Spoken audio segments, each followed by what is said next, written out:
ओम शांति। आज 1 मई 2024 के बाबा के अनमोल मधुर महावाक्य सुनेंगे। आज की मुरली में बाबा कहे, बच्चे तुम्हें ये स्पष्ट सबको बताना है कि बेहद का बाप बाप है, टीचर है, सतगुरु है। वो सर्वव्यापी कैसे हो सकता है। साथ ही बाबा कहे, तुम बच्चों को सभी को इस समय दुख का कारण बताना है। तो दुख के कारण कौन से हैं? तो पहली बात बाबा कहे, इस समय सारी दुनिया पर राहु की दशा बैठी है और तुम बच्चों पर अभी बृहस्पति की दशा है। तो ये कॉन्ट्रास्ट बताना है कि बृहस्पति की दशा में आते हैं तो धीरे धीरे हमारा ग्रहण छूट गया, तो आत्मा दुख की दुनिया में होते हुए भी सुख का अनुभव कर सकती है, खुशी में रह सकती है। दुनिया में मनुष्य के सामने इतने दुख है जो वो खुशी का अनुभव ही नहीं कर सकते। सुख सुविधा के सारे साधन होने के बावजूद भी सुख का अनुभव नहीं है। तभी कहा जाता है, दे दान तो छूटे ग्रहण। तो ये राहु का ग्रहण उतारने के लिए अंदर से जो बुराइयां हैं उनका दान अवश्य करना है और स्वयं को उन बुराइयों से मुक्त करना है। तो सुनते हैं आज के बाबा के अनमोल मधुर महावाक्य। ओम शांति। मीठे बच्चे, तुम सिद्ध करके बताओ कि बेहद का बाप हमारा बाप भी है, शिक्षक भी है और सतगुरु भी है। वह सर्वव्यापी नहीं हो सकता। आज की मुरली से प्रश्न है, इस समय दुनिया में अति दुख क्यों है? दुख का कारण सुनाओ। उत्तर, सारी दुनिया पर इस समय राहु की दशा है, इसी कारण दुख है। वृक्षपति बाप जब आते हैं तो सब पर बृहस्पति की दशा बैठती है। सतयुग त्रेता में बृहस्पति की दशा है। रावण का नाम निशान नहीं है, इसलिए वहां दुख नहीं। बाबा कहे, वहां बृहस्पति की दशा है, रावण का नाम निशान नहीं, इसलिए वहां दुख होता नहीं। बाप आए हैं सुखधाम की स्थापना करने, उसमें दुख हो नहीं सकता। ओम शांति। मीठे मीठे रूहानी बच्चों को रूहानी बाप बैठ समझाते हैं, क्योंकि सभी बच्चे ये जानते हैं। क्या जानते हैं? हम आत्मा है। अपने घर से हम बहुत दूर से यहां आते हैं, आकर के इस शरीर में प्रवेश करते हैं, इसलिए पाठ बजाने। पाठ आत्मा ही बजाती है। यहां बच्चे बैठे हैं अपने को आत्मा समझ बाप की याद में, क्योंकि बाप ने समझाया है, याद से ही तुम बच्चों के जन्म जन्मांतर के पाप भस्म होंगे। इसको योग भी नहीं कहना चाहिए, याद को योग नहीं कहना चाहिए। क्यों? तो बाबा कहे, योग तो सन्यासी लोग सिखलाते हैं। योग से अक्सर लोग हठयोग के साथ उसको भेंट कर देते हैं, मिला देते हैं। स्टूडेंट का टीचर से भी योग होता है, बच्चों का बाप से योग होता है। यह है आत्मा और परमात्मा का, अर्थात बच्चों और बाप का मेला। यह है कल्याणकारी मिलन, बाकी तो सब है अकल्याणकारी। क्यों? पतित दुनिया है ना। तुम जब प्रदर्शनी व म्यूजियम में समझाते हो तो आत्मा और परमात्मा का परिचय देना ठीक है। आत्माएं सब बच्चे हैं और वह है परम पिता परमात्मा जो परम धाम में रहते हैं। कोई भी बच्चे अपने लौकिक बाप को परम पिता नहीं कहेंगे। परम पिता को दुख में ही याद करते हैं। हे परम पिता परमात्मा, परम आत्मा रहते ही है परम धाम में। अब तुम आत्मा और परमात्मा का ज्ञान तो समझाते हो, तो सिर्फ यह नहीं समझाना है कि दो बाप है, वह बाप भी है, शिक्षक भी है, ये जरूर समझाना है। हम सब भाई भाई है, वह सभी आत्माओं का बाप है। शिव बाबा सभी आत्माओं का बाप है। भक्ति मार्ग में सब भगवान बाप को याद करते हैं, क्योंकि भगवान से भक्ति का फल मिलता है, अथवा बाप से बच्चे वर्षा लेते हैं। भगवान भक्ति का फल देते हैं बच्चों को। क्या देते हैं? भगवान भक्ति का फल देते हैं अपने बच्चों को। क्या देते हैं? विश्व का मालिक बनाते हैं। परंतु तुमको सिर्फ बाप नहीं सिद्ध करना है, वह बाप भी है तो शिक्षा देने वाला भी है, सतगुरु भी है। ऐसा समझाओ तो सर्वव्यापी का ख्याल उड़ जाए। यह ऐड करो, वह बाबा ज्ञान का सागर है, आकर के राजयोग सिखलाते हैं। बोलो वो टीचर भी है शिक्षा देने वाला, तो फिर यह सर्वव्यापी कैसे हो सकता? सारा समझाकर फिर कहो तो फिर सर्वव्यापी कैसे हो सकता? टीचर जरूर अलग है, स्टूडेंट अलग है, जैसे बाप अलग है, बच्चे अलग है। आत्माएं परमात्मा बाप को याद करती है। सभी आत्माएं परमात्मा बाप को याद करती है, उनकी महिमा भी करती है। बाप ही मनुष्य सृष्टि का बीज रूप है। वह आकर के हमको मनुष्य सृष्टि के आदि मध्य अंत का ज्ञान सुनाते हैं। बाप स्वर्ग की स्थापना करते हैं, हम स्वर्गवासी बनते हैं। साथ साथ यह भी समझाते हैं कि दो बाप है, दो बाप का परिचय भी जरूर देना है। लौकिक बाप ने पालना की, फिर टीचर के पास जाना पड़ता है पढ़ने के लिए। फिर 60 वर्ष के बाद वानप्रस्थ अवस्था में जाने के लिए गुरु करना पड़ता है। बाप, टीचर, गुरु अलग अलग होते हैं दुनिया में। यह बेहद का बाप तो सभी आत्माओं का बाप है, ज्ञान सागर है, मनुष्य सृष्टि का बीज रूप, सत्य चित्त आनंद स्वरूप है। सुख का सागर, शांति का सागर है। उनकी महिमा शुरू कर दो, क्योंकि दुनिया में मतभेद बहुत है ना। सर्वव्यापी अगर हो तो फिर टीचर बन पढ़ाएंगे कैसे? फिर सतगुरु भी है, सभी को गाइड बन ले जाते हैं, शिक्षा देते हैं, अर्थात याद सिखलाते हैं। भारत का प्राचीन राजयोग भी गाया हुआ है। पुराने ते पुराना है संगम युग, नई और पुरानी दुनिया का बीच। तुम समझते हो आज से 5000 वर्ष पहले बाप ने आकर अपना बनाया था, और हमारा टीचर सतगुरु भी बना था। वह सिर्फ हमारा बाबा नहीं है, वह तो ज्ञान का सागर अर्थात टीचर भी है, हमको शिक्षा देते हैं, सृष्टि के आदि मध्य अंत का राज समझाते हैं। क्यों? क्योंकि बीज रूप वृक्षपति है। वह जब भारत में आते हैं तो भारत पर बृहस्पति की दशा बैठती है। सतयुग में सब सदा सुखी देवी देवताएं होते हैं, सब पर बृहस्पति की दशा बैठती है। जब फिर दुनिया तमो प्रधान होती है तो सभी पर राहु की दशा बैठती है। वृक्षपति को कोई भी जानते नहीं, और न जानने से फिर वर्षा कैसे मिल सकता?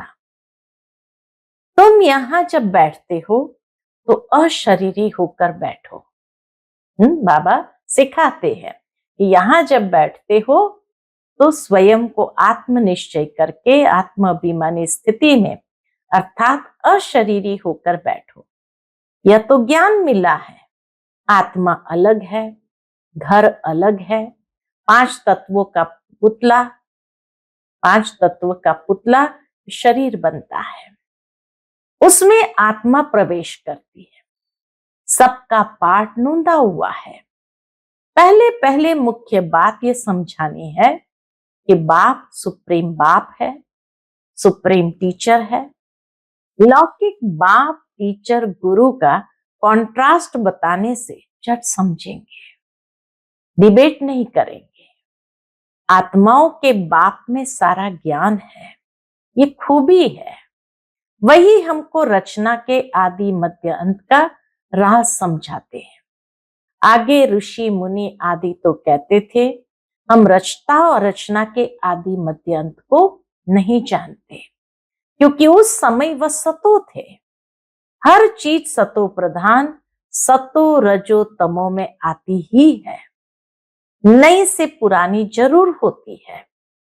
तुमको इस सृष्टि चक्र की आयु का भी मालूम है। मनुष्य ये भूल गए हैं कि इनकी आयु कितनी है। बाकी ये शास्त्र आदि सब भक्ति मार्ग के लिए बनाते हैं, बहुत गपोड़े लिख दिए हैं। सबका बाप तो एक ही है, सदगति दाता एक है, गुरु अनेक है। सदगति करने वाला सतगुरु एक ही होता है। सदगति कैसे होती है वह भी तुम्हारी बुद्धि में है। आदि सनातन देवी देवता धर्म को ही सदगति कहा जाता है। सदगति किसको कहेंगे? आदि सनातन देवी देवता धर्म सदगति कहा जाता है। वहां थोड़े मनुष्य ही होते हैं, अभी तो कितने ढेर मनुष्य है। वहां तो सिर्फ देवताओं का राज्य होगा, फिर डिनाइस्टी वृद्धि को पाती है। Lakshmi Narayan the first, second, third चलता है। जब फर्स्ट होगा तो कितने थोड़े मनुष्य होंगे। यह ख्यालात भी सिर्फ तुम्हारे चलते हैं। यह तुम बच्चे समझते हो भगवान तुम सभी आत्माओं का बाप एक ही है। वह है बेहद का बाप।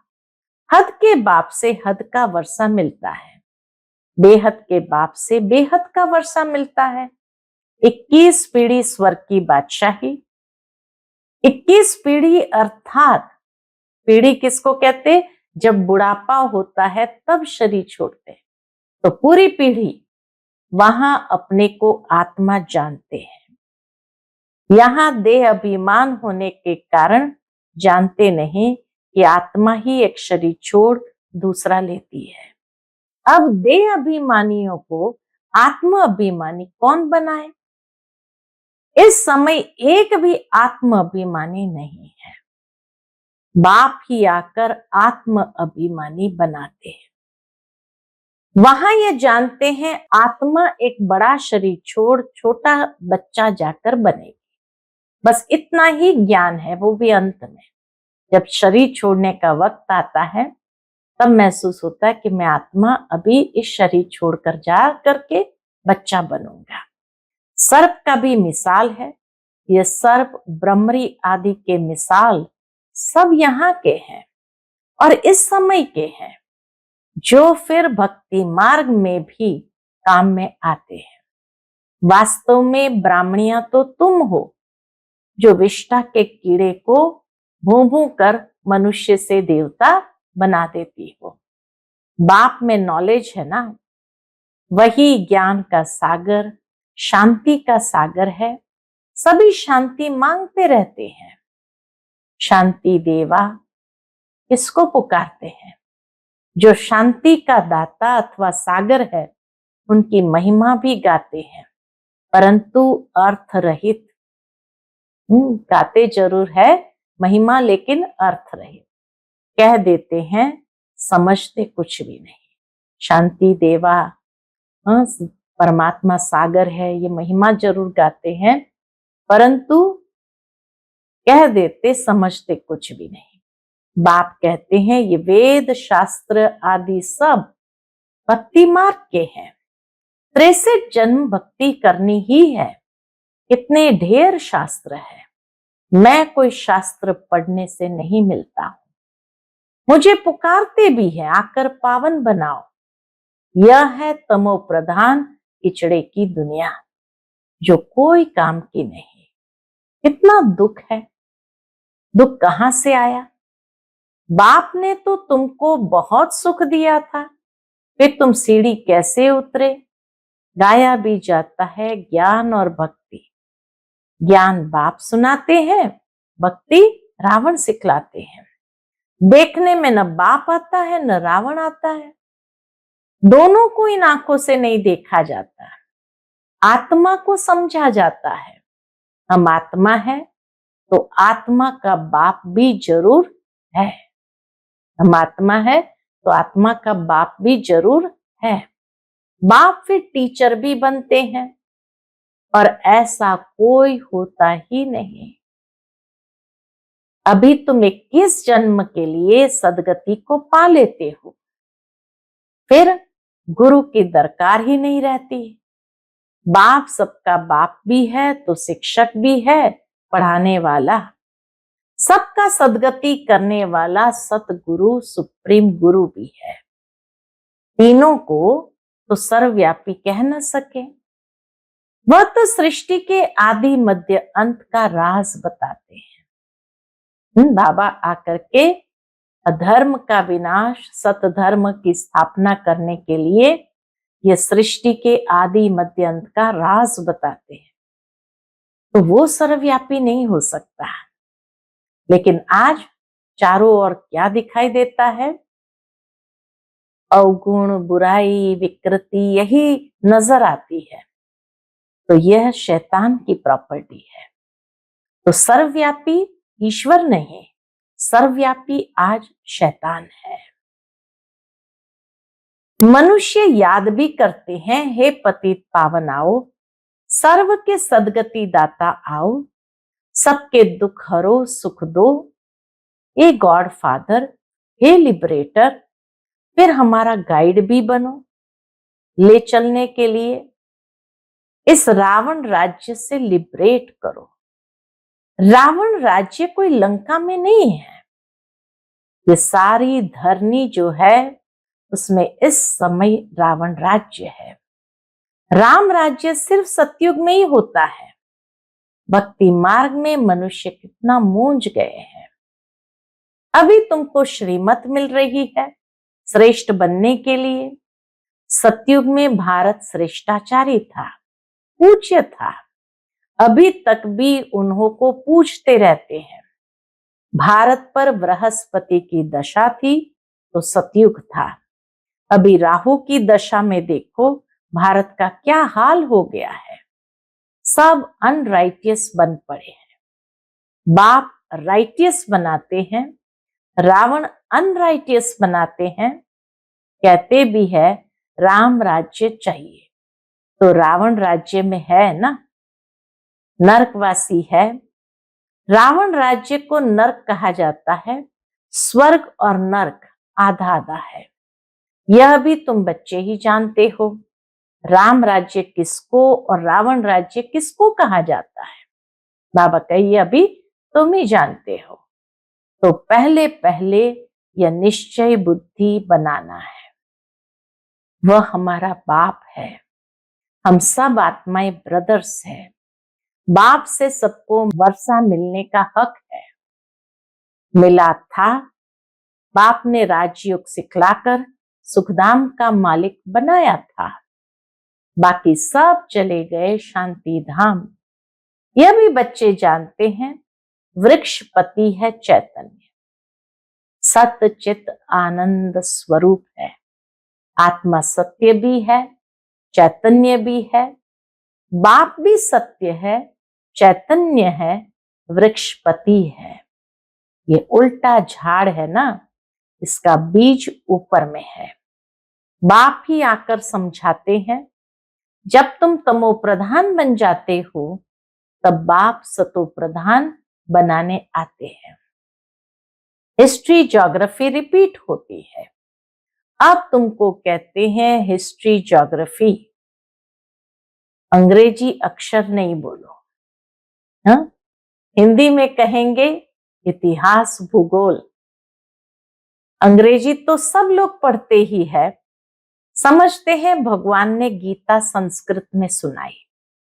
अब श्री कृष्ण सतयुग का प्रिंस, वहां ये भाषा थी ऐसे तो लिखा हुआ नहीं है। सतयुग में संस्कृत थी ऐसा तो लिखा हुआ नहीं है। भाषा है जरूर, जो जो राजा होता है उसकी भाषा अपनी होती है। सतयुगी राजाओं की भाषा अपनी होगी, संस्कृत वहां नहीं है। सतयुग के रस्म रिवाज ही अलग है, कलयुगी मनुष्य की रस्म रिवाज अलग है। तुम सब मीराएं हो जो कलयुगी लोक लाज कुल की मर्यादा पसंद नहीं करते हो। तुम कलयुगी लोक लाज छोड़ती हो तो झगड़ा कितना होता है। तुमको बाप ने श्रीमत दी है। क्या श्रीमत दी है? काम महाशत्रु है, इस पर जीत प्राप्त करो। जगत जीत बनने वालों का यह चित्र भी सामने है। कौन सा? लक्ष्मी नारायण का। वही तो जगत जीत है। तुमको तो बेहद के बाप से राय मिलती है कि विश्व में शांति स्थापन कैसे होगी। शांति देवा कहने से बाप ही याद आता है। बाप ही आकर कल्प कल्प विश्व में शांति स्थापन करते हैं। कल्प की आयु लंबी कर देने से मनुष्य कुंभकर्ण की नींद में सोए पड़े हैं। पहले पहले तो मनुष्य को ये पक्का निश्चय कराओ।